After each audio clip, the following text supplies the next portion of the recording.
नमः सिद्धेभ्यः। ॐ नमः सिद्धेभ्यः। ॐ नमः सिद्धेभ्यः। नमः श्रीवीतरागाय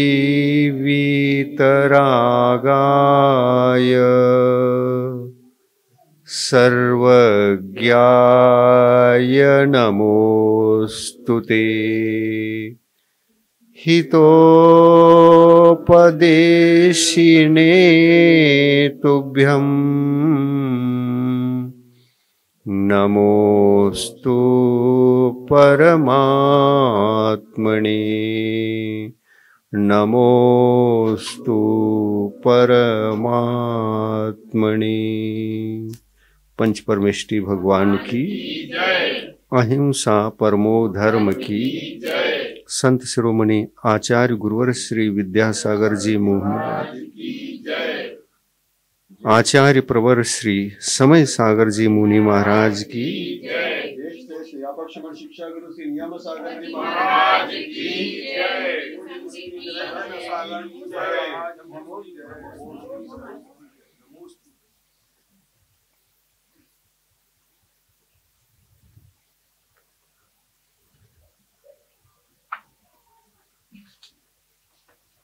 कुलाचार का प्रसंग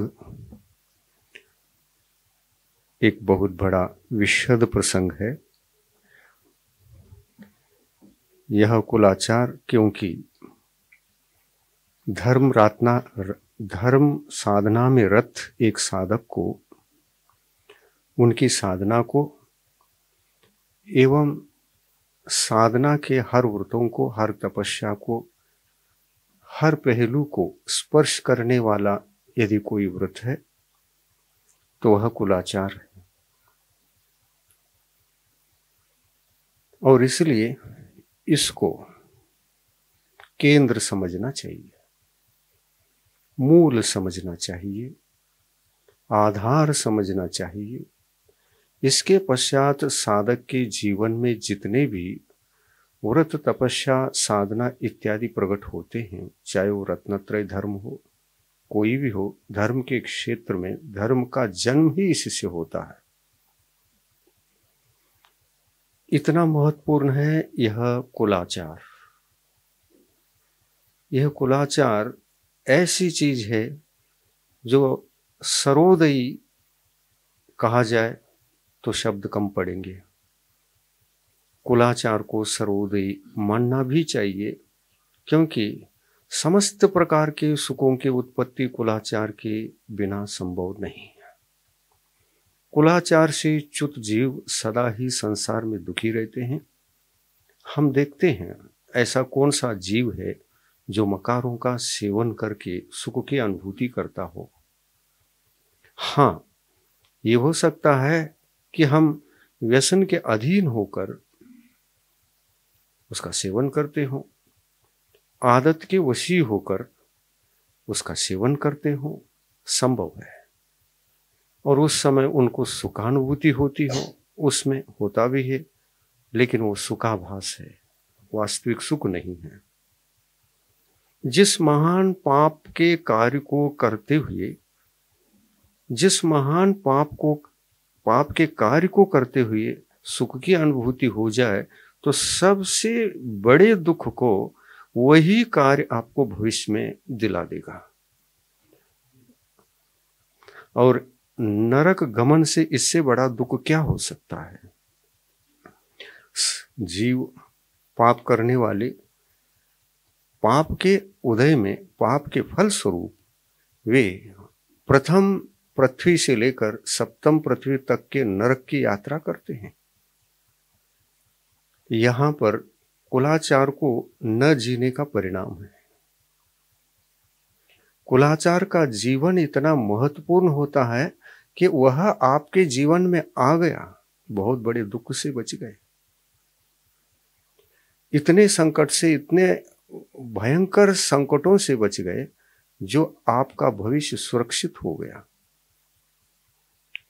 हालांकि वह कुलाचार यद्यपि धर्म से भले ही न जुड़ा हुआ हो, केवल कुलाचार के नाम से हो और वही आचरण में आ चुका हो, उसका परिणाम भी बहुत बड़ा परिणाम है, अच्छा परिणाम, सुखद परिणाम। जो धर्म के क्षेत्र में जिसको हम धर्म कहते हैं, वह सम्यक दर्शन, ज्ञान और चारित्र के अलावा कुछ नहीं है। और गुणस्थान की दृष्टि से देखो तो धर्म का प्रारंभ तो चौथे गुणस्थान से ही प्रारंभ होता है। धर्म का स्पर्श, धर्म की अनुभूति नीचे के 3 गुणस्थानों में है ही नहीं। कुलाचार की अनुभूति किया जा सकता है। कौन सा कुलाचार? द्रव्य कुलाचार। भाव कुलाचार की उत्पत्ति तो चौथे से ही संभव है, धर्म के साथ संभव है। बाह्य कुलाचार यद्यपि शाकाहार रूप है, हम मकारों का त्यागी हैं, मांस से बच रहे हैं, मदिरा से बच रहे हैं, मधु से बच रहे हैं, सो सब कुछ बचते हुए भी हमारे जीवन में धर्म आया नहीं है। जो व्यक्ति मांस का त्याग करता है, वह यद्यपि दया भाव उत्पन्न हुए बिना नहीं करता। करुणा, दया जिनके भीतर बरसना शुरू होती है, झरना शुरू होती है, वो दया अहिंसा का झरना, वही इन 3 मकारों को त्याग कर सकता है। दया के बिना संभव ही नहीं। हम कुछ लोगों को देखते हैं वर्तमान में, चौके में रहते हैं, भैया जी हमारे साथ सहयोग दे रहे हैं, उनको कुलाचारी बनाने का खूब प्रयास कर रहे हैं। उनके एक एक शब्द, एक एक वचन ऐसे रहते हैं कि अंतरंग को हिला देते हैं। उनके वचनों को सुनकर कुछ लोगों को तो करुणा दया से आंखें भर आती हैं, और ये लक्षण है। हम कुलाचार का जीवन आज तक जी नहीं पाए। इतना अज्ञान अंधकार हमारे पास था भी कि क्यों था ये? पश्चाताप होता है। अंतरंग में पश्चाताप भाव होने से तुरंत वो भाव जो पूर्व में थे, जो पाप में डूबे हुए थे, पाप से संस्कारित थे, पाप के आचार विचारों में ले जाकर हमको सुख पहुंचाने वाले थे, और हम ऐसे सुख को, ये सुखाभास है, ये विचार तक नहीं आया था। और ऐसे ही सुख को भोगते हुए जीवन का बहुभाग हिस्सा भी निकल गया था। लेकिन जब ऐसे वचन सुनने को मिलते हैं, इसी को सत्संग कहते हैं। सत्संग इसी का नाम, जो बहुत अनर्थ से हमें बचने के वचन जब मिलते हैं, तो वचन भी हमारे लिए बहुत वरदान सिद्ध हो जाते हैं। ये वरदान के वचन किसी से भी मिले, हमारा भला उद्धार होता है। दुर्गति में पहुंचने के पश्चात हम जाग गए, इसका कोई इतना महत्व नहीं है। दुर्गति में जाने से पहले यदि हम जग जाते हैं, तो उसको होशियार बुद्धि कहते हैं, उसको विवेकी कहते हैं, उसको हम विचारवान कहते हैं।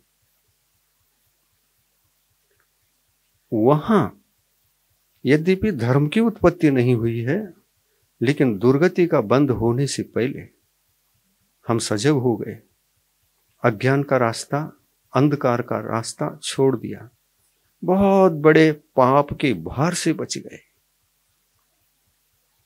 यद्यपि बड़े बड़े राजा लोग भी इस संकट में फंसने के उपरांत बाहर निकल नहीं पाए। घर वाले सभी प्रयत्न करते थे, और उसमें भी पत्नी का सहयोग तो अद्भुत सहयोग रहता है। पत्नी को चिंता रहती है कि पति का कुछ अनिष्ट न हो, पति अच्छी तरह से रहे, धार्मिक रहे तो बहुत अच्छा है, धार्मिक ना भी हो तो कम से कम कुलाचार का जीवन तो जिए, पंच मकारों को त्याग करे, 5 अनुव्रतों का अनुसरण करे तो दुर्गति तो असंभव ही है। ऐसे कुलाचार का पालन करने वाले जीव कभी भी इन दो गतियों में तो जाते ही नहीं है। एक तिर्यंच गति है और एक नरक गति है। इसलिए हमको कुलाचार का पालन अवश्य रूप से करना चाहिए। ये कर्तव्य है, ये व्रत नहीं। व्रत अलग होते हैं और कर्तव्य अलग होते हैं। इन 8 मूल गुणों को, कुलाचार के इन प्रसंगों को हमें कर्तव्य के रूप से पालन करना चाहिए, क्योंकि व्रत के कोटि में नहीं आते। इनको प्राप्त करने के उपरांत पाक्षिक श्रावक की संज्ञा प्राप्त होती है। जैन दर्शन के अनुसार, जैन दर्शन तो ये कहता है कि ये पाक्षिक श्रावक बनने के सम्मुख हो गया और धर्म को भले ही धारण न करे, लेकिन एक देश पक्ष में, अहिंसा के पक्ष में आ गया। एक देश अहिंसा का पक्ष क्या है और पूर्ण पाक्षिक श्रावक क्या है, पूर्ण पाक्षिक क्या है और अधूरा 50% पाक्षिक श्रावक क्या है। इस विषय को ये 8 मूल गुण क्लियर करके बता देते हैं। अपने जीवन में ये आने के बाद तो अद्भुत परिवर्तन आता जाता है। तो हमको ये बात बहुत अच्छी तरह से मनन चिंतन करते हुए आगे बढ़ना है। हमको एक साधक बनना है। साधक का अर्थ होता है मानवीय जीवन जीने के लिए भी एक साधना चाहिए पड़ती है, वैसा साधक बनना है। और धार्मिक जीवन को अपना करके धार्मिक साधना को बढ़ाएंगे तो उसमें सम्यक दर्शन, ज्ञान और चारित्र की आराधना हुआ करती है। उस ओर भी हमको बढ़ने का लक्ष्य होना चाहिए। परंतु यद्यपि कोई उस ओर नहीं बढ़ने का साहस नहीं कर रहा है क्योंकि उनको ज्ञान नहीं है। धर्म की साधना के लिए धर्म का ज्ञान आवश्यक है। पहले थ्योरेटिकल ज्ञान चाहिए पड़ता और फिर प्रैक्टिकल ज्ञान चाहिए पड़ता। थ्योरेटिकल के बिना जो प्रैक्टिकल पर जाते हैं वो अधूरा जीवन जीते हैं। उनके जीवन में द्रव्य वृत्तों की उत्पत्ति तो होती है, धर्म के साधनभूत बाह्य आचार विचार तो आ जाते हैं, लेकिन धर्म को अनुभूति के साथ, भावों के साथ जी नहीं पाते। और धर्म को अनुभूति के साथ, भावों के साथ जीना है तो भाव धर्म को धारण करना पड़ेगा। एक द्रव्य धर्म भी होता है, जिस द्रव्य धर्म को हम व्रत रूप कहते हैं, आचरण रूप कहते हैं, जिनको अपनाने के उपरांत इसी के आधार से धर्म जो भाव रूप होता है उसकी उत्पत्ति होती है। तो ये बातें यद्यपि सूक्ष्म हैं, लेकिन सूक्ष्म बातों को विस्तृत करने से सरल हो जाते हैं। मैं व्याख्यान करते समय कई बार आप लोगों की कई बातें सुनाता हूं। कोई जटिल भी हो सकता है, कोई कठिन भी हो सकता है। कठिन ना हो ये सावधानी रखते हुए मैं विषय को अत्यंत सरल बना करके दे देता हूं। और ऐसा सरल बनाने से ही वो अंतरंग में उतरता है। केवल हम जोर जोर से बोलेंगे, केवल हम आपको समझ में आ रहा है नहीं आ रहा है, हम ध्यान नहीं रखेंगे, वो न तो हम लाभ दे पाएंगे और न हमको बोलने का कोई फायदा निकलेगा। हमको बोलने का फायदा तक नहीं निकलता कि 1 घंटा खत्म हो गया, आपको समझ में नहीं आया और हमने जो समय दिया उस तरफ भी मेरा ख्याल नहीं गया। बस ये समझ करके हम चल पड़े कि वो लोगों ने सुना होगा, कर रहे होंगे, कुछ नहीं कर रहे हैं वो। इस व्याख्यान में बैठने के पश्चात तो आपने जो सुना, शब्द बाय शब्द सुना हो, तो वो अंतरंग में घर कर जाता है और वह आपको डॉक्टर की तरह आपके अस्वस्थ दशा को स्वस्थ बनाना प्रारंभ कर देता है। ऐसे वचन जब हृदयंगम होते हैं तभी आप स्वस्थ हो पाते हैं। मैं बहुत बड़ी बात नहीं कर रहा हूं, कुलाचार की बात कर रहा हूं और कई दिनों से कर रहा हूं। आज 15वां दिन हो गया। कुलाचार पर ही बोल रहा हूं, ये विषय खत्म नहीं होता है। और भी डिटेल विस्तृत करूंगा तो आपके जीवन में तो ऐसा लगेगा कि कुलाचार का महत्व मुझे समझ में आ गया। मुझे धर्म का जीवन जिए या न जिए, कुलाचार अत्यंत आवश्यक है। कुलाचार का पालन करूंगा तो 2 गति से गारंटी बचूंगा, और वह सर्टिफिकेट मेरे पास रहेगा। वह सर्टिफिकेट मेरा पास रहेगा, क्योंकि मैं कुलाचार के पालन करने में पास हूं, और पास होने से ही मुझे सर्टिफिकेट मिला है। किसी ने नहीं दिया, आपने ही प्राप्त किया, आपने अनुभव से प्राप्त किया। कुलाचार का पालन करने से जो शांति और सुख आपके जीवन में मिल रहा है, और भौतिक रूप से जो उसके लाभ पहुंच रहे हैं जीवन के लिए, वो आपका सर्टिफिकेट है। लाभ की अनुभूति अगर हो रही है तो सर्टिफिकेट मिल रहा है, मिल चुका है, और आप ऐसे लाभान्वित हो।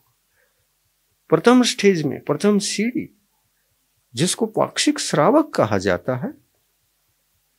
पाक्षिक श्रावक 2 प्रकार के होते हैं, एक द्रव्य पाक्षिक श्रावक और एक भाव पाक्षिक श्रावक। भाव पाक्षिक श्रावक संपूर्ण 8 मूल गुणों को जीता है, और चौथे गुण स्थान में जाना पड़ता है इसके लिए।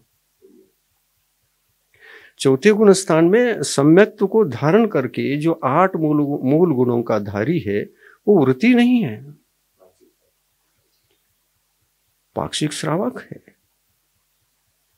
उनकी आशाएं शांत हो चुकी है। हाय हाय त्राय त्राय का जीवन नहीं, क्योंकि अज्ञान छट गया है, तो हाय हाय त्राय त्राय का जीवन कभी स्पर्श भी नहीं कर सकेगा। ये 8 मूल गुणों को पालन करने का ये सामर्थ्य उनके पास है। वो हमको ऊर्जावान बना देता है।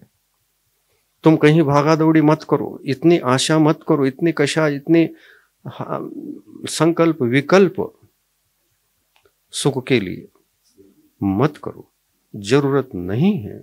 आपको थमा देता है, आपकी दौड़ धूप को रोक देता है, और आपके सांसें मंद हो जाती है। इतनी तेजी से भाग रहे थे, देख करके डर लग रहा था कि कहीं गड्ढे में न गिर जाए और इसकी मृत्यु न हो जाए। इतना भागना चाहिए नहीं। भौतिक सुख के पीछे, भौतिक सुख की उपलब्धि के लिए मृग मरीचिका की तरह सुख को पाने के लिए दौड़ धूप ठीक नहीं है। अर्थ सुख नहीं देता, अर्थ का जीवन अनर्थ की ओर ले जाता है अगर अधिक दौड़ धूप उसके पीछे हो। तो उसी दौड़ धूप को रोकते हैं ये 8 मूल गुण जो कुलाचार के हैं। कुलाचार जीवन में आने के पश्चात मनुष्य एक संतोष का जीवन जीने लगता है। संतोष, न अति आशा, न कोई घमंड। घमंड भी नहीं कर सकेगा, क्योंकि जहां आशा शांत हो गई, क्या मान कषाय उदित होकर आपको उत्तेजित करेगा, आपको अभिमानी बनाएगा? नहीं, वो किसी को उत्तेजित नहीं कर सकेगा। जो धारण करता है वो अपने लेवल पर लाके रख देता है। तो सांसारिक जीवन जीते हुए यदि सदाचार का मूल जड़ को आप समझना चाहते हैं तो लोभ को समझिए, आशाओं को समझिए। Wants are unlimited. ये आशाएं अनंत हैं, इनकी कोई सीमा नहीं है। और जिस व्यक्ति के जीवन में आशाएं अनंत हैं वो अनलिमिटेड हैं, और जो अनलिमिटेड आशाएं हैं उसी का नाम है, पर्यायवाची नाम, अनंतानुबंधी कषाय। जिसके भीतर आशाओं का अंत नहीं, जिसके पीछे क्रोध का अंत नहीं, जिसके पीछे मान का, घमंड का, अभिमान का अंत नहीं, जिसके पीछे छल कपट का भी अंत नहीं, माया कषाय। उस कषाय का नाम अनंतानुबंधी कषाय। इस अनंतानुबंधी कषाय को त्यागना तो चाहिए, लेकिन अनंतानुबंधी कषाय तब अंतरंग से हटती है, अंतरंग से तब हटती है जब जीवन में धर्म उदित होता है, कम से कम सम्यक तो हो, धर्म हो और चौथे गुणस्थान बने, तब अनंतानुबंधी का संवर होगा और उपशम को प्राप्त होकर के उसी अनंतानुबंधी को निर्जरा करने का अवसर प्राप्त होगा। अनंतानुबंधी कषाय अत्यंत खतरनाक है। इसको कम से कम मंद करना चाहिए, भली उदय में हो। कम से कम मंद करने का लक्ष्य हमारा होना चाहिए। और जिसका अनंतानुबंधी कषाय मंद हो गई, वो कोई धर्मात्मा नहीं बना, वो पाक्षिक श्रावक बन गया, क्योंकि अनंत पर ब्रेक लग गया। अनंत पर ब्रेक लग गया, अनंत पर ऐसा ब्रेक लगा कि वो इधर उधर हिल डुल नहीं सकता, ऐसे बंधन आ गए। ये 8 मूल गुण जो कुलाचार के हैं, ये सबके हैं, मानव मात्र के हैं, सभी के हैं, मानव मात्र के हैं। क्योंकि कर्म भूमि का मानव ही दौड़ लगाता है, क्योंकि अभाव में जीता है ना। कर्म के फलस्वरूप कर्मों का फल भोगते हुए एक तरफ कर्मों का फल भी भोगता है और एक तरफ आसक्त भावों से, वो आसक्ति अनंत हो, अनंत आसक्ति भावों से संतोष वृत्ति को भी भूलकर दौड़ लगाता है। तो संतोष वृत्ति को देने का यदि श्रेय है तो 8 मूल गुणों को है, कुलाचार को है। वो भले ही धर्मात्मा न बने, परंतु कुलाचार का यदि पालन कर रहा हो, वो संतोषी है। व्रतों को छोड़िए, वो त्याग रूप हैं। वो धर्म को जन्म दे करके उनको जीना होता है। धर्म क्या है? धर्म श्रद्धा से धर्म की भूमिका बनती है और श्रद्धा सम्यक्त्व को पैदा करती है। मिथ्या श्रद्धा मिथ्यात्व को पैदा जैसी करती है, समीचीन श्रद्धा सम्यक श्रद्धा को पैदा करती है। और श्रद्धा जहां पर उत्पन्न होती है, वो विशेष विवेकपूर्ण ज्ञान से उत्पन्न होती है। हे क्या है, उपादेय क्या है, इसको जानने के पश्चात ही उत्पन्न होती है ना। हे क्या है, उपादेय क्या है, ये मालूम नहीं तो सम्यक दृष्टि बनेगा? नहीं बनेगा।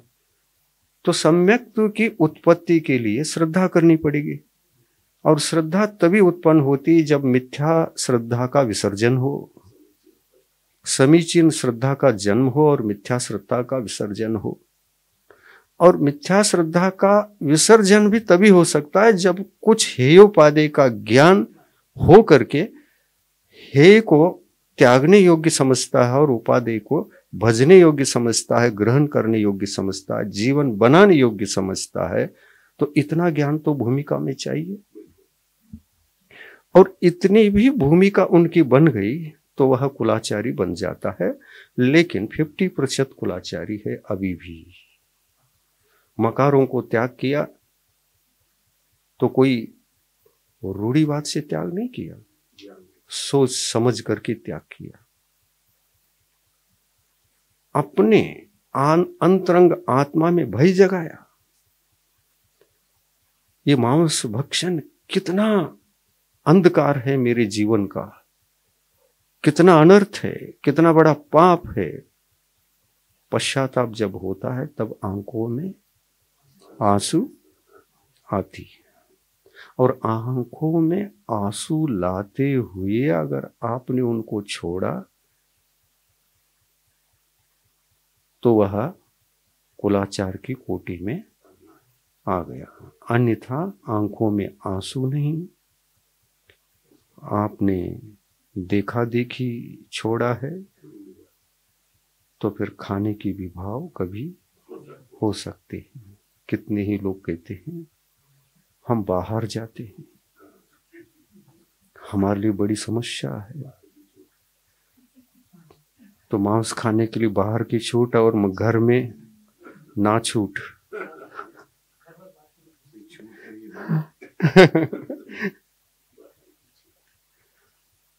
ये ठीक नहीं है। ये व्रत तो एक ऐसा व्रत है, इसमें किसी भी प्रकार से छूट नहीं लेना चाहिए, बाकी में ठीक है। आज के दिन चौकी में एक लड़की आई, लगभग 15-18 साल 14 साल की रही होगी। उसने कहा आजीवन असंभव है। ये क्यों लग रहा है? क्योंकि उसके प्रति पूरी समझ नहीं है, ज्ञान नहीं है, विचार नहीं है, क्या अनर्थ। उनको कहा गया, समझाया गया, और 10 मिनट से लेकर 12-15 मिनट तक तो चौके में इसी के लिए दिया जाता है, ताकि उनका जीवन कम से कम संतोषी बने, पाप से मुक्त बने। और वो जैन कुलाचारी है या मानव कुलाचारी है, कोई भी कुलाचारी, दोनों उपादेय हैं। पाप को जीतना है, पाप के कार्यों को रोकना है, कम से कम इतना तो समुचित स्थूल अहिंसा आचरण को जीवन में जगाना है। कम से कम इतना तो होना ही चाहिए। आप इतना भी नहीं कर सकते हैं तो आप जैन कुल को बदनाम कर रहे हैं, जो अहिंसा का कुल है परंपरा से। उसका सोच विचार नहीं, कुलाचार से कभी भ्रष्ट नहीं होना चाहिए। और अहिंसा का कुलाचार ही जैन कुलाचार है। जैनों की मुख्य पहचान आलू प्याज नहीं खाना, ये पहचान नहीं है बंधुओं। सुन लो, आपने किसी को दूसरे को पकड़ लिया और रूढ़िवाद से आलू प्याज त्याग करने की परंपरा शुरू कर दी, लेकिन फास्ट फूड खा रहे हैं, आप मांस खा रहे हैं। प्रत्यक्ष मांस आप जैनियों के सामने, अगर प्राणियों को काट कर रखा जाए, इसको खाना है, कोई नहीं खाएगा, कोई नहीं खाएगा। लेकिन फास्ट फूड रखे तो मन मचलेगा, मचलता है मन, क्योंकि दिखता नहीं है ना। उसके परोक्ष में पीछे जो हिंसा हुई है वो सामने आ जाए तो कोई नहीं खाएगा। और इसलिए मैं कहता हूं, आपको यदि फास्ट फूड साहस के साथ छोड़ने का साहस करना है तो ये समझिए, जो कत्ल खाने के पशु कट रहे हैं उनका चिंतन पहले करो और फिर बाद में फास्ट फूड खा लो। हो सकता है तो कठोर मन से, कठोर दृढ़ता के साथ खाने का कोई उपाय है तो ये है।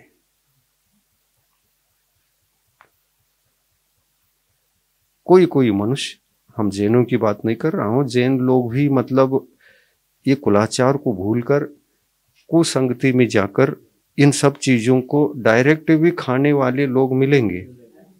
नगण्य है, बहुत कम है, नगण्य है, बहुत कम है, वो खाते हैं।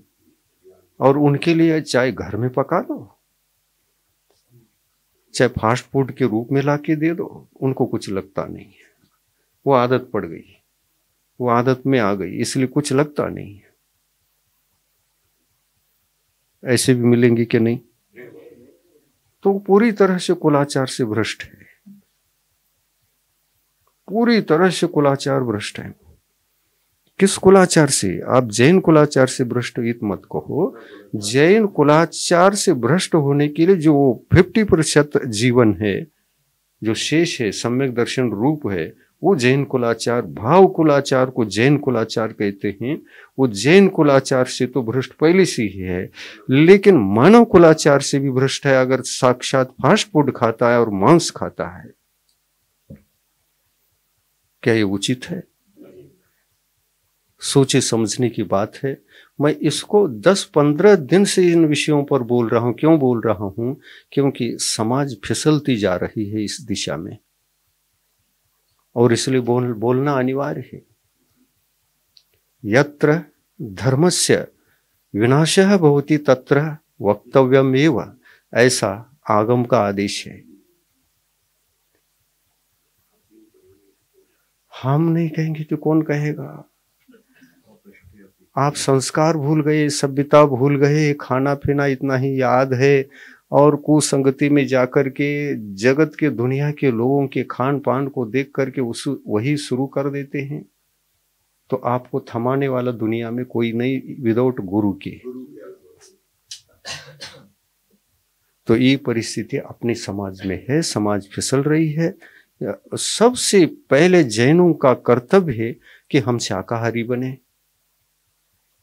हम जैन न कहलाएं कोई बात नहीं, कम से कम एक आदर्श मानव तो कहलाए। ये दानवीयता है। आप मानव तक नहीं हैं अगर ये सब खा रहे हैं तो कौन है? पशु हैं। अरे पशु भी बहुत समझदार हैं।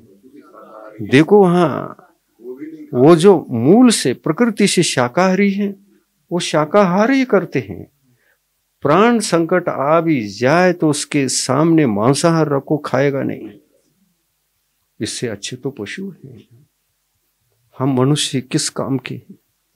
हमारी बुद्धि इतनी भ्रष्ट हो गई कि हमारे नैसर्गिक जीवन शाकाहार का है, और हम नैसर्गिक जीवन को छोड़कर अनैसर्गिक जीवन की तरफ चले गए, तो हम पशु से भी गए बीते हैं, है कि नहीं? पशुओं के पास बुद्धि है। पशु समझता है कि ये मेरा आहार नहीं है, क्यों दे रहे हो? वो स्वप्न में भी नहीं खाएगा, भूखा मर जाएगा, लेकिन मांसाहार नहीं करेगा। तो मनुष्य देखो, धीरे धीरे प्रैक्टिस किया, उसको खाने का अभ्यास किया और खा रहा है। सभी तिर्यंच प्राणी मिलकर के शाकाहारी देख रहे हैं, वो हंस रहे हैं, कैसा मनुष्य है ये, इनसे तो हम अच्छे, इनसे तो हम बहुत अच्छे स्थान पर आए हैं।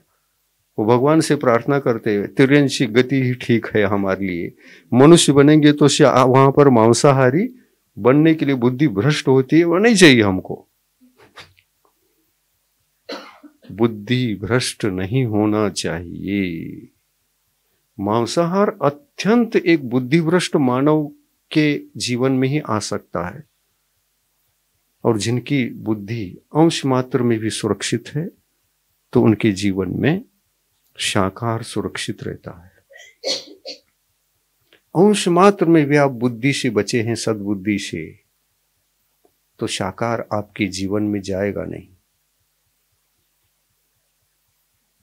मैंने टैली कर दिया तिर्यंच गति के शाकाहारी जीवों से मनुष्य गति के मांसाहारी मनुष्यों का टैली कर दिया।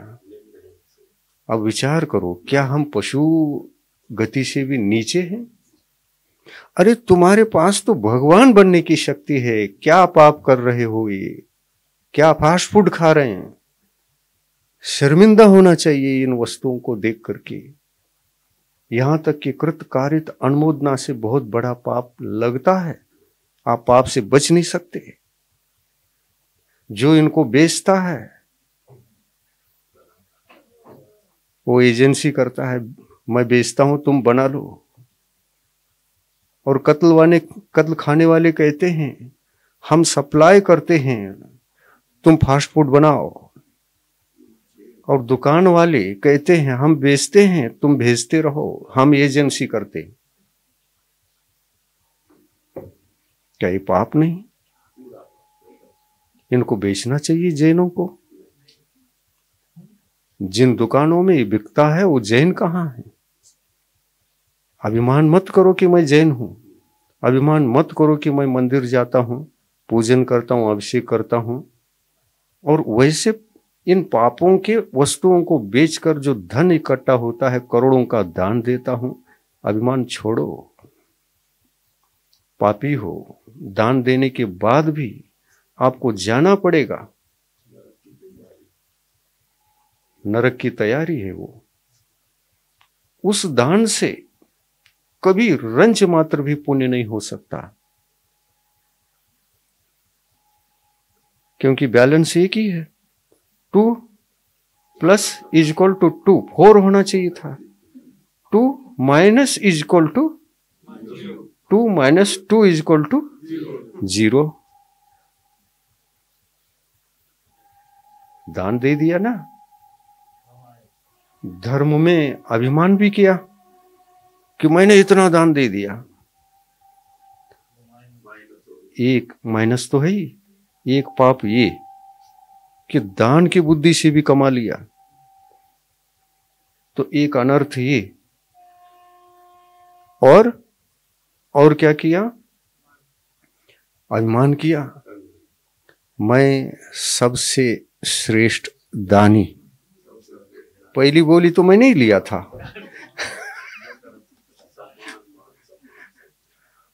और वह भी बोली कब ले लिया?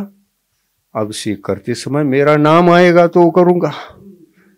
तो ये सेकंड मान, ये सब जो मान, इतने प्रकार की, इतनी जाति के मान है ना, इसको हम अप्रत्याख्यानावरण प्रत्याख्यानावरण संजोलन का मान नहीं कहते। ये अनंतानुबंधी का मान है। जो ख्याति, लाभ, पूजा इत्यादि के पीछे जीवन जीता है, उनके पास अनंतानुबंधी नियम से होती है। आप लक्षण पहचानिए। जैन धर्म का मर्म ये है, नाजुक है, सिद्धांत जुड़ा हुआ है। हमारे कर्म हमारे सिद्धांत हैं, उनका रहस्य, उनका फल, उनका बंध, उनका आश्रव, इनके रहस्यों को जानना ही कर्म सिद्धांत है। और जान करके, उसका ज्ञान प्राप्त करके उसको जीना आचरण है। योग्य जी रहे हो तो आचरण, अयोग्य ही जी रहे ज्ञान आने के बाद भी तो अनाचार। अद्भुत हैं ये तत्व जैन दर्शन के, और ये तत्व केवल जैन दर्शन के अलावा अन्यत्र नहीं मिलते। और इसीलिए जैन दर्शन इस मामले में सर्वोपरि जाता है, सर्वश्रेष्ठ ऊंचाई पर, सिंहासन पर विराजमान हो जाता है। श्रेष्ठता को ही, दर्शन को श्रेष्ठता से ही नापना चाहते हैं, तो वहां पर रेस तो रखना पड़ेगा। कौन आगे, कौन पीछे, कौन दौड़ता है ज्यादा, तो दौड़ का रेस लगाओ। सभी दर्शनों को खड़ा करो, फिर देख लो जो शक्ति से जो दौड़ेगा, जिनकी शक्ति खत्म ही नहीं होती, वो केवल जैन दर्शन मात्र है। और विश्व का हित ये दर्शन ही कर सकता है। विश्व में शांति, संतोष, एक धार्मिक एक धार्मिक जीवन बनने के लिए, बनाने के लिए भी जैन दर्शन को जिए बिना संभव नहीं है। क्योंकि वहां पर तत्व और सिद्धांत होने से इसको जीना पड़ता है, अन्यथा जियोगे कहां? अन्यत्र कोई रास्ता नहीं, जी नहीं सकते। जीने का कोई साधन ही नहीं, तो जियोगे कैसे?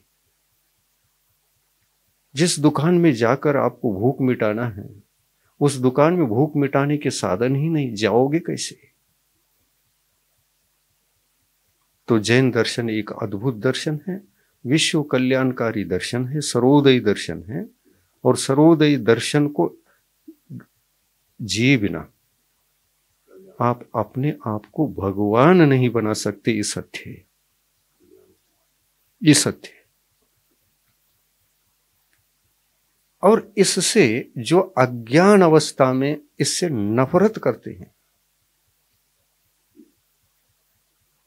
वो नफरत अज्ञान के कारण से व्यर्थ है। कोई बुद्धिमान इसका नफरत नहीं कर सकता। सत्य तो सत्य होता है। असत्य का जीवन धारण करके, सत्य को कुछ भी कहो, सत्य का कुछ फर्क नहीं पड़ता, लेकिन सत्य को आपके लिए भी एक न एक दिन अपनाए बिना आप अपनी आत्मा को भगवान नहीं बना सकते। ये सत्य है। और इसलिए किसी दर्शन का आप उपेक्षा मत करो, सबको जानो, उसका हार्ट क्या है जानो, उसके लाभ मेरे लिए क्या क्या हो सकते, नहीं हो सकते, ये सब पहचानने का प्रयास करो। सभी को पढ़ो, सभी को जानो, लेकिन करो वही जो सत्य है। किसी भी दर्शन से नफरत मत करो। किसी की आलोचना मत करो, क्योंकि आलोचना के लिए दुनिया में कोई वस्तु होती ही नहीं है। वो जानने और देखने के लायक है केवल। नफरत करने से खुद बिगड़ोगे, खुद को कर्मबंध होंगे, और कर्मबंध वो अशुभ है तो अशुभ का फल भोगोगे। नफरत तो अपना जीवन है ही नहीं। नफरत का त्याग आवश्यक है। नफरत करना कभी भी किसी दर्शन का नफरत नहीं करना चाहिए। वो जानने योग्य होता है, उसमें है क्या, उपाधि क्या, पहचानने योग्य होता है। क्योंकि आपको जीना है तो जीने के लिए तो बहुत कुछ है। आप दुकान में पहुंचे हैं, बहुत माल दुकान में रखा हुआ है, आपके उपयोगी अनुपयोगी सब कुछ है। उसी दुकान में जहर भी रखा हुआ है तो अमृत भी रखा हुआ है। आप किसको खरीद करके लाते हैं? खाना है, भोजन बनाना है, सेवन करना है, तो क्या उठा के लिए आते हैं? तो जिस दुकान में विष भी हो, अमृत हो, वो दुकान भी हमारे लिए चाहिए।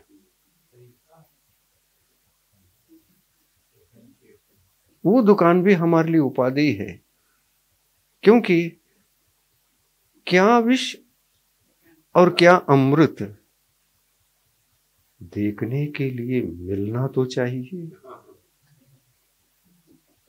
और दुकान में केवल अमृत ही अमृत हो, अमृत ही अमृत हो, तो विष को तो आपने कभी देखा नहीं। तो ऐसी परिस्थिति में आपको विष का परिचय नहीं है, कभी देखा नहीं, खाया नहीं, उसके दुष्फल ज्ञात नहीं,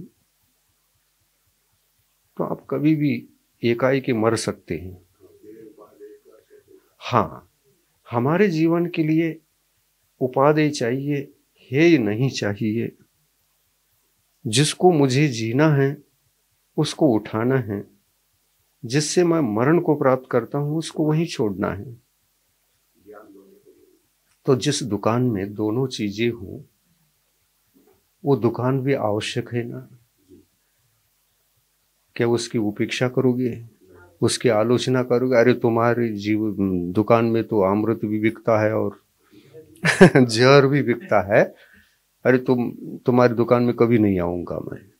अरे ऐसा नफरत मत करो। हाँ, नफरत करोगे तो नफा है।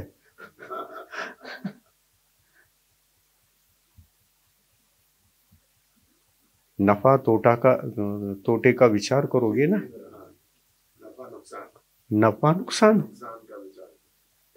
इसलिए नफा बुद्धि में जगाओगे तो नुकसान किसका? अपना ही है, स्वयं का। इसलिए नफा में जो रत रहता है यानी अपने आप को विनाश करने के क्षेत्र में रत है आचार विचारों से, वो नफरत करता है।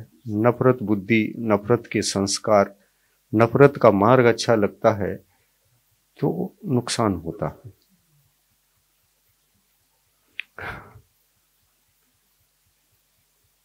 अभी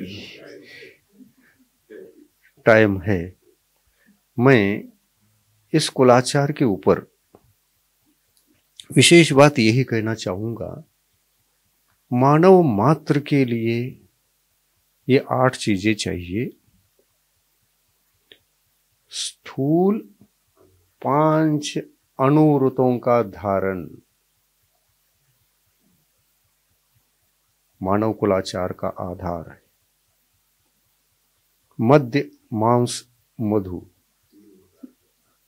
3 मकार का त्याग, ये मानव कुलाचार के लक्षण है। तो सबको चाहिए। इस विश्व में एक भी मनुष्य गति का मनुष्य नहीं बचेगा जिनको ये नहीं चाहिए। सबको चाहिए, मानव मात्र को चाहिए। अरे इस मांस को खाने से पहले ये सोचना चाहिए, मैं भी तो एक जीवन जीने वाला व्यक्ति हूं, जीव हूं, प्राणी हूं।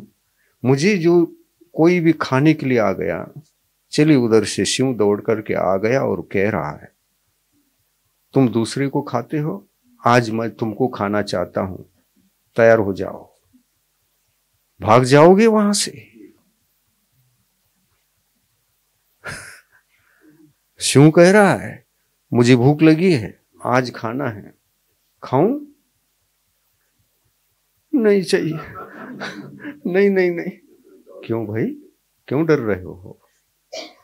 क्यों डर रहे? जाओ ना शिव के मुख में, मैं खाता हूं तो तुम भी मुझे खाओ। निडर होकर के कहो। बुद्धिमान है ही नहीं आदमी, खाता है, खाता चला जाता है। और जो शाकाहार का जीवन जीने लग जाए, मांसाहार की उपेक्षा कर दे, तो वह मानव कितने महान है। और धर्म स्वीकार करने के बाद तो अति महान होता है वो। आत्मा की तरफ से, आत्मा के पक्ष में यदि कोई महान है तो धर्मात्मा है। और ये भौतिक जीवन, शारीरिक जीवन जीने वाला अगर शाकाहारी है तो भौतिक क्षेत्र में वो महान है, वो धार्मिक क्षेत्र में महान, और ये भौतिक क्षेत्र में महान। महानता का जीवन जीना ही मानवीयता है। या तो 50% जी लो या तो 100% जी लो।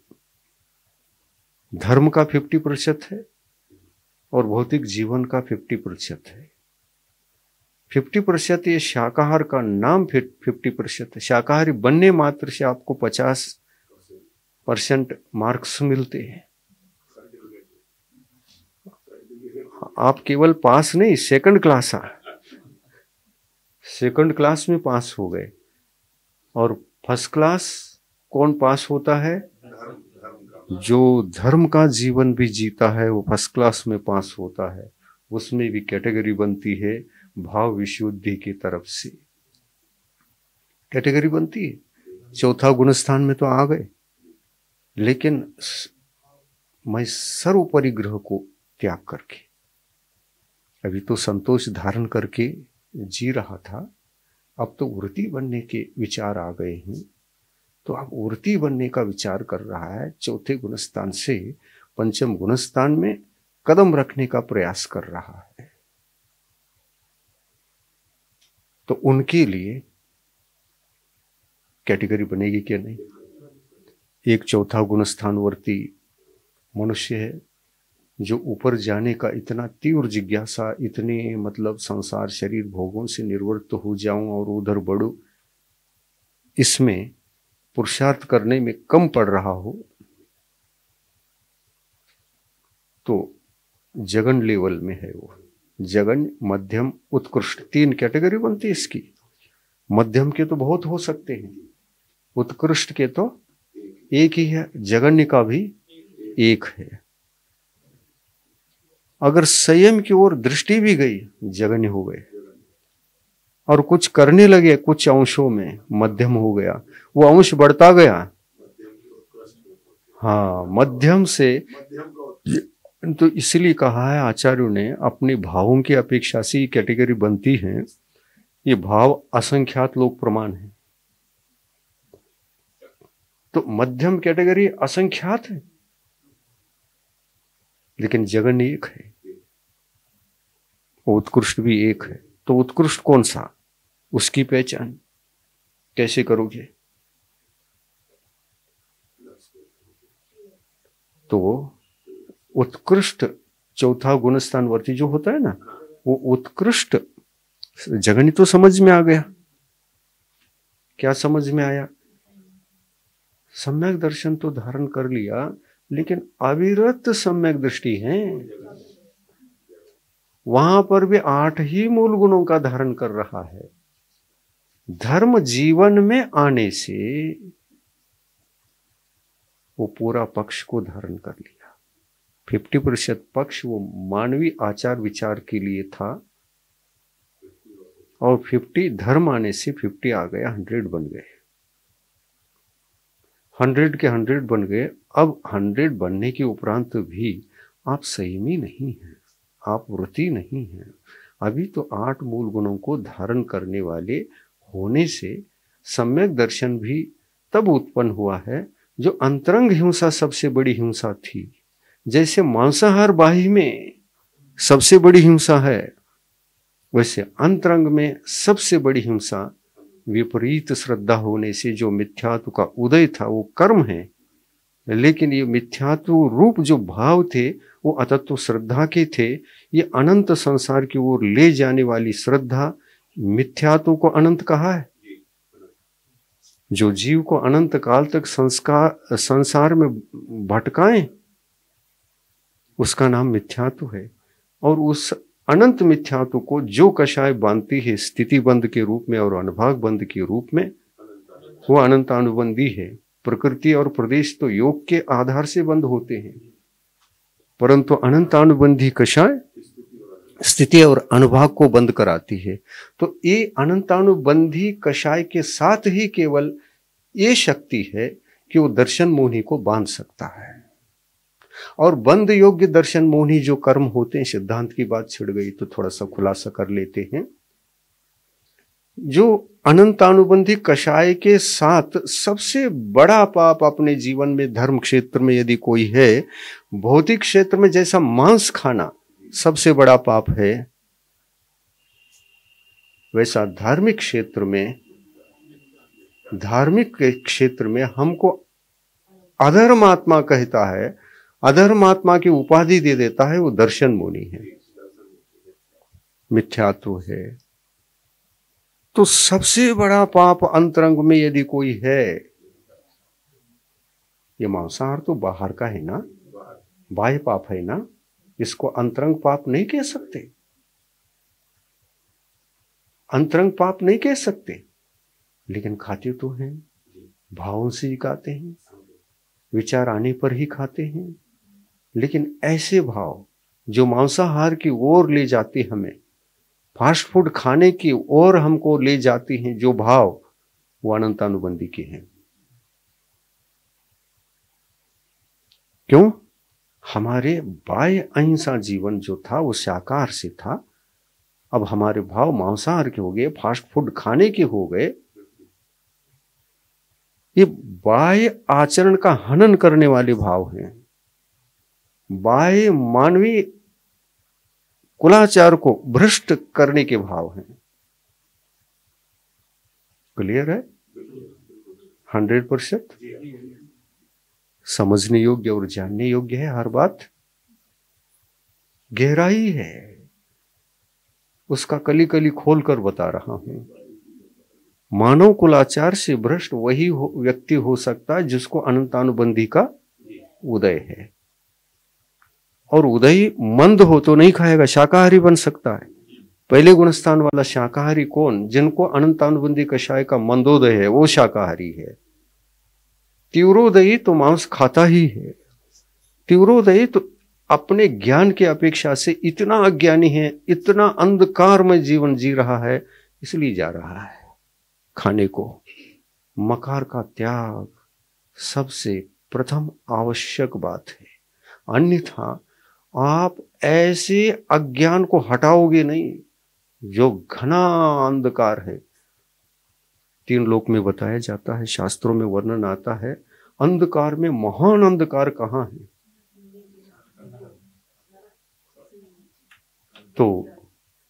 तो एक तो नरक में तो है ही, नरक में कोई प्रकाश नहीं, अंधेरा है। और प्रकाश होता तो आंखों को दिखता नारकियों को। वहां गर्मी है, शीत है, सब कुछ दुख वेदना के बहुत बहुत वर्णन है, उसका बहुत वर्णन है। नरक में अंधकार है, लेकिन नरक में जो अंधकार होता है केवल नरक में नहीं होता, मध्यलोक में भी वो नरक जैसे अंधकार है, स्वर्ग में भी है। वो कहाँ है? पहली बार सुन रहे होंगे आप। नहीं नहीं नहीं नहीं नहीं, मिथ्यात्व को नहीं बता रहा हूं, मिथ्यात्व तो अंतरंग अंधकार है। हाँ, मैं बाहर का बता रहा हूं। लोक में नरक जैसा अंधकार अन्यत्र भी है, केवल नरक में नहीं है। आपने पढ़ा होगा, तिलोपन्नति का स्वाध्याय करोगे तो मिलेगा ये। तिलोपन्नति ग्रंथ में बताया है, ये अंधकार का नाम काली राजी, अंधकार। हाँ, ये काली राजी है। देव लोग वहां नहीं जाते, और जाते भी हैं तो अपना विमान लेके जाते हैं, अपने विमान लेकर के। अब वो लाइट लगे ना लगे, लाइट लगने पर भी कुछ फर्क नहीं पड़ता और नहीं लगने पर भी कुछ नहीं पड़ता, क्योंकि घनघोर अंधकार में आप कितना भी जोरदार लाइट को लगाओ, उस लाइट को भी पीने की शक्ति उस अंधकार में है। इतना घनघोर अंधकार, उसका नाम काली राजी बताया। लौकांतिक देव जिस स्थान पर जन्म लेते हैं, उनके स्थान से इर्द गिर्द है, वहां तो प्रकाश है देवों के स्थान पर, लेकिन उनके इर्द गिर्द कहीं बाजू में वो काली राजी का जो क्षेत्र है वो जाता है। तो देव लोग वहां पर यदि जाना पड़े जाते भी हैं, अवधि ज्ञान हो तो लौट आ सकते हैं नहीं तो विमान से जाओगे तो विमान भी भटक सकता है, जैसे बरमुडा ट्रायंगल में भटक रहे, सेम वैसी परिस्थिति वहां। क्या रहस्य पता नहीं, विज्ञान इतना पीछे पड़ा है कि वो बरमुडा ट्रायंगल में क्या है, सैकड़ों सालों से खोजबीन चल रही है साइंस की। विज्ञान हर उपाय को प्रयोग करते हुए खोजा है, वो क्या है कुछ पता ही नहीं चलता। अंदाज ही करते हैं कि वो होगा, ये होगा, लेकिन निसर्ग में ऐसी भी शक्तियां हैं जिन शक्तियों का हम खोजबीन करके उसको पता लगाना भी असंभव हो रहा है। तो जैसे ये है, वो काली राजी भी कहीं हैं और देव लोग भी उसमें जाने से डरते हैं, भटकने की संभावना रहती है।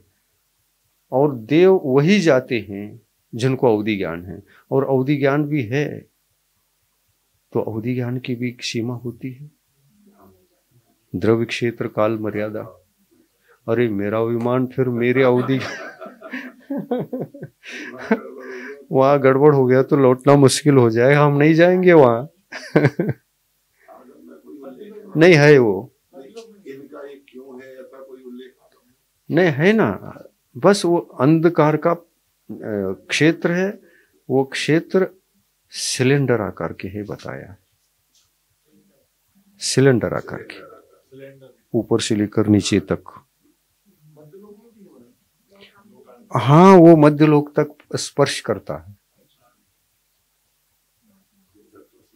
हाँ, और कहां से कहां तक है इसको डिटेल तो इतना डिटेल नहीं लिखा है, लेकिन वो है, अस्तित्व है उसका। अब बरमुडा ट्रायंगल हो गए भी इस अंधकार से जहां जाने के लिए देव लोगों को भी विकल्प होता है, तो फिर हम तो सोच भी नहीं सकते। देखिए 1 मिनट के लिए आप अपना प्रयोग करिए, सभी लाइट बुझा दो, दरवाजा बंद हो, खिड़की बंद हो, एक किरण भी बाहर से नहीं आते हो, ऐसे रूम में दरवाजा बंद करके लाइट सब कुछ बुझाइए, और फिर आपको उस बंद कमरे में बाहर से लाकर छोड़ दिया जाता है, आंखों पर पट्टी बांधकर। आप दरवाजा ढूंढ सकते हैं? आप डरने लगते हैं, अरे मैं कहां जाऊं, दरवाजा किधर, क्या, कैसे, हाँ। और ऐसे जैसे वो अंधा चलता है ना, इधर इधर इधर, ऐसी परिस्थिति बन जाएगी। दरवाजा मिला नहीं मिला तो क्या करोगे, वहीं रहना पड़ेगा। नहीं इधर जाऊं कि इधर जाऊं, किस दिशा भी मालूम नहीं है। ये परिस्थिति उस काली राजी में हो सकती है, इसलिए देव गुणों को भी विकल्प होता है कि वो जाना उचित अनुचित सोचते हैं वो। अब कभी कभी पार करके इधर का उधर भी जाते हैं, लेकिन अवधि ज्ञान से यह संभव है। ऐसा नहीं, उधर से गए तो कालीराजी इस दिशा में है, मालूम है, और आते समय कालीराजी इधर है विपरीत दिशा में, ये मालूम हो जाता है। और हमारा जो जाने का गंतव्य है वो मालूम है इसी दिशा में है। तो देव लोग ऐसे पार करते हैं अवधि ज्ञान की शक्ति से। तो हम ये कह रहे हैं कि हमारे आत्मा में भी जो एक कालीराजी है वो दर्शन मौली है, और बाहर में भी जो कालीराजी है वो मांस भक्षण है, सबसे खतरनाक।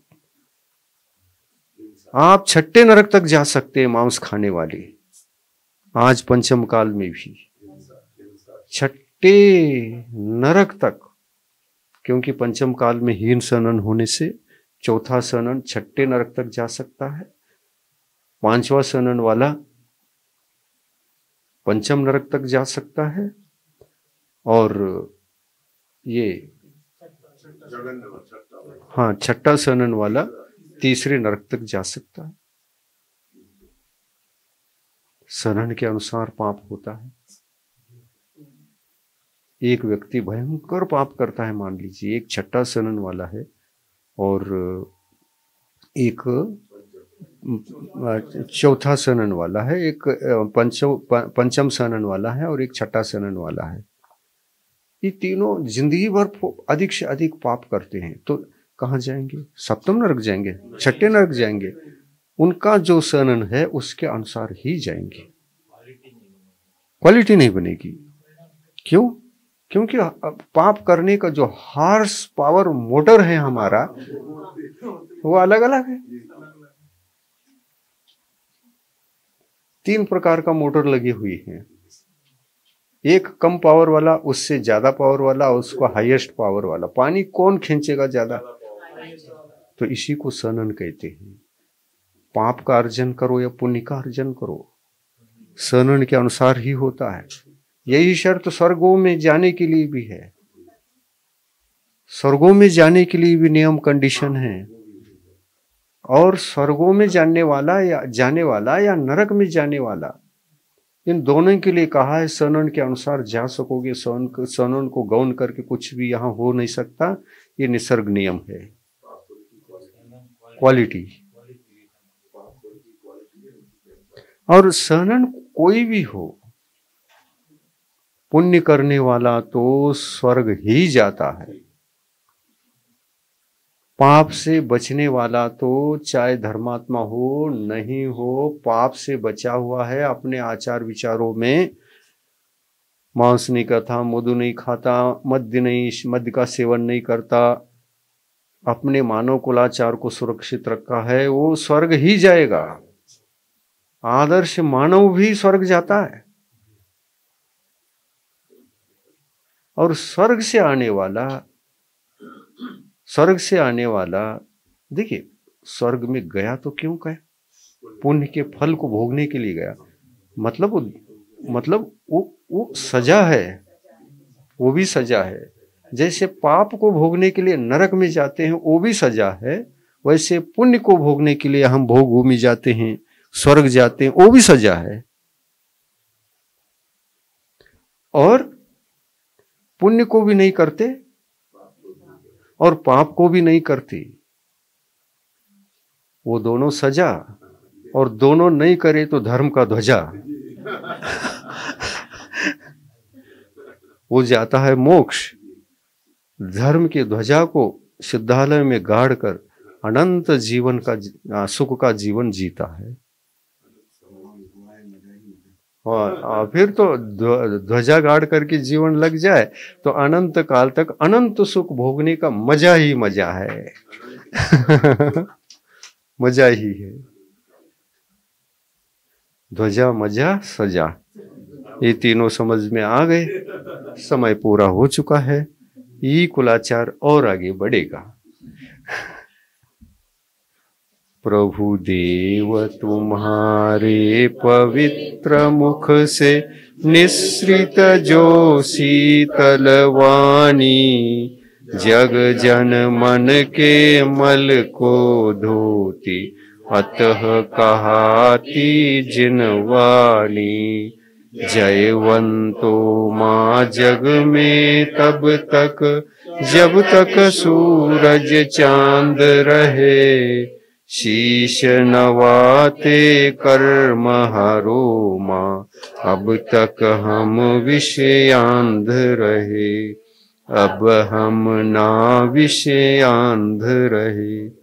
द्वादशांग जिनवानी माता की जय।